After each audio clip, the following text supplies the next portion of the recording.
原来解扎带居然这么简单，根本不需要用剪刀，用手轻轻一碰就解开了，以前又实用，一起来看看吧。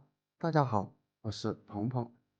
扎带现在是我们非常常见的一种多功能捆绑工具，都特别广，无论是家庭、工业等地方都能用到它。为什么要叫做扎带呢？因为它会越扎越紧。在没有扎带之前，我们基本上捆绑东西都是用绳子或者用细铁丝来代替。然而，自从有了扎带之后，我们家家户户基本上都会购买一大把扎带在家里备用。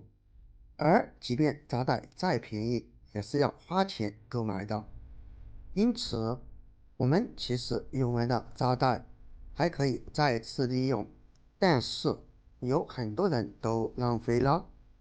比如说像家里面的电线之类的，平时我们要给它收纳起来，只需要用扎带就能给它收纳好，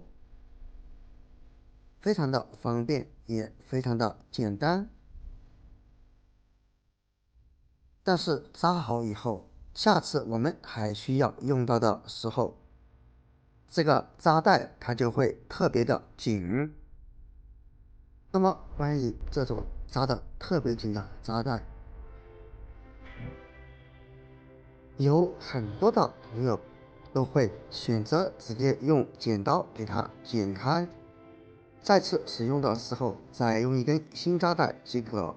但是剪掉之后，这一根扎带就报废了，已经不能再次使用，那么简直是太浪费了。今天为大家分享几个方法啊，不需要破坏扎带就能轻松解开，下次还可以再次利用。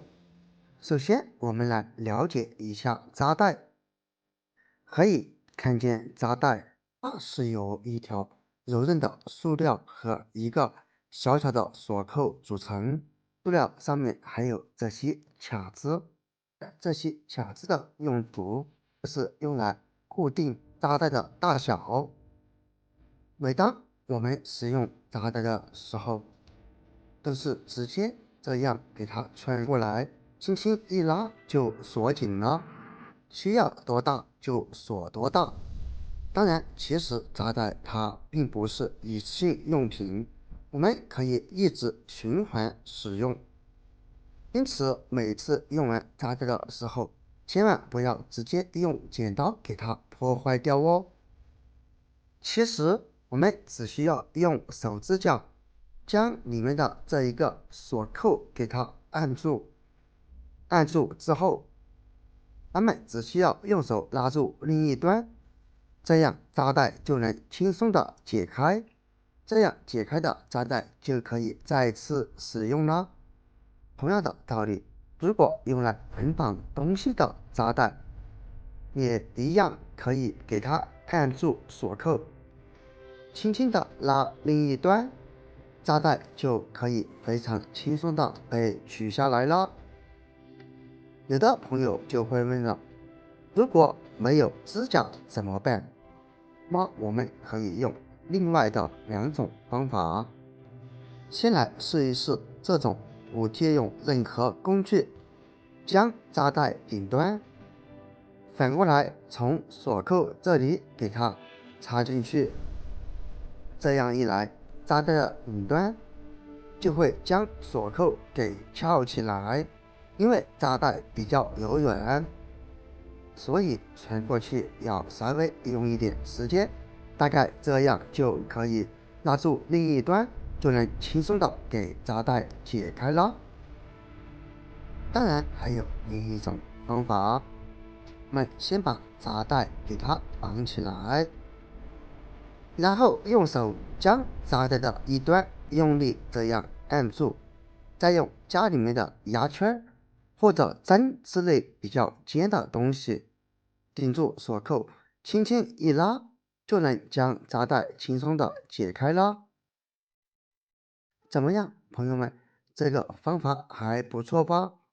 没错，解开扎带的技巧主要就在于这个锁扣可以看见，用牙签不停地敲动，锁扣会上下挪移，锁扣向上就会将扎带锁紧，而用牙签将锁扣掰下来，就能轻松的将扎带给解开了。